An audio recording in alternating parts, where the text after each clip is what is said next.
заримдаа толгойн өвдөнгүүд толгойн компьютерийн шинжилгээ хийлгэж хийх юм уу, толгойн MRI хийлгэж хийх юм уу өөрөө мэдээд яг мэдрэлийн нарийн мэргэжлийн эмчт зөвлөхгүйгээр ингээд өөрөө бодоод ороод ирдэг гэсэн үг. Эсвэл хаа нэг сошиал медиа дээр тавьсан юмыг уншаад өөрт нь байгаа юм шиг санагдаад шинжилгээ хийлгэх гээд хүрээд ирдэг. Тэгэхээр бид нар нэг юм ойлгох хэрэгтэй юм нь одоо нарийн мэргэжлийн эмч үзээд юу сижгэлж байгаа нэ энэ хүний илэрсэн завиураас шалтгаалаад ийм өвчин байж магадгүй. Энэ өвчнийг энэ шинжилгээнүүд нь илүү сайн уншилдаг, илрүүлдэг гэдгээ нарийн мэргэжлийн эмч нөгөө өөрөө сонгох хэрэгтэй юм байна.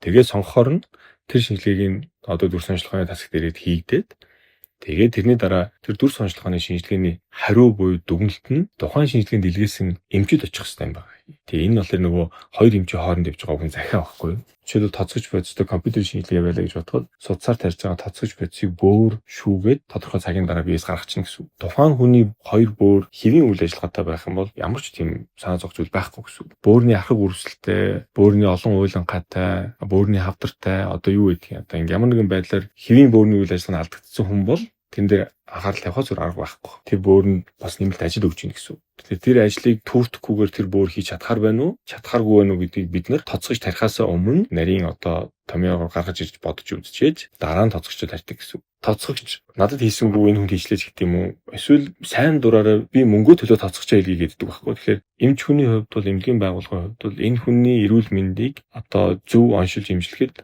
яг одоо өдөртөмж залтайгаа дагуу алийг хийх ёстой гэдэг тэр юм ал мөрдөн гэсэн. Ээж аав нар их санаа зовдөг л доо. Одоо миний хүүхд цэжний рентген зураг авахулчлаа. Эсвэл одоо аль нэг биеийнхээ эсхийн ясны зургийг авахуллаа. Тэгээ энэ одоо миний хүүхд порто юм хийчихв, юу болчихвоо, та нар хичнээн зураг авчваа. Энэ төргээд санаа зовхон зөв. Гэхдээ тэрний шинжлэх ухаан бас байгаа. Тооцдог томьёо одоо аппарат хоног төхөөрөмж ялангуяа сүүлийн үеийн аппаратууд бол их өндөр рентген туяа өгөхөөсөө илүүтэйгээр бага рентген туяаны ачаалал өгөөд компьютер одоо бидний сайн мэддэг application software гэдэг ямаараа зургийнхаа чанарыг сайжруулж гаргаж чаддаг болсон гэсэн.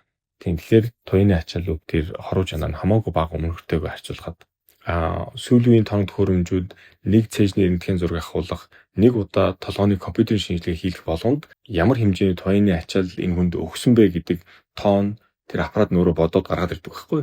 Тэгэхээр нэгдүгээр тэгэхээр нарийн мэргэжлийн эмчд үзүүлж шинжилгээнийхаа сонголтыг хийх юм байна. Хоёрдугаарт нь бид нар зүгээр байгаль дээр байж байхдаа хүртэл энэ туяаны ачаалал авч яадаг гэдгээ бас ойлгох хэрэгтэй. Гуравдугаарт нь тэр дүр сонжлогооны шинжилгээний хариуг нь буцаагаад тэр хүний анх үзүүлсэн нарийн мэргэжлийн юм уу, мэслийн юм уу юм шүү очиж байгаа. Нэг эмчээс нөгөө эмчийн хооронд явж байгаа захиа гэдгийг явсан ойлгох хэрэгтэй. Учиргүй одоо юу гэдгийг шинжилгээ хийлгээд тэрнээсээ болоо санаа зовоод байхаасаа илүүтэйгээр зөв шинжилгээгээ хийлгэх юм бол санаа зовхон байхгүй л гэсэн.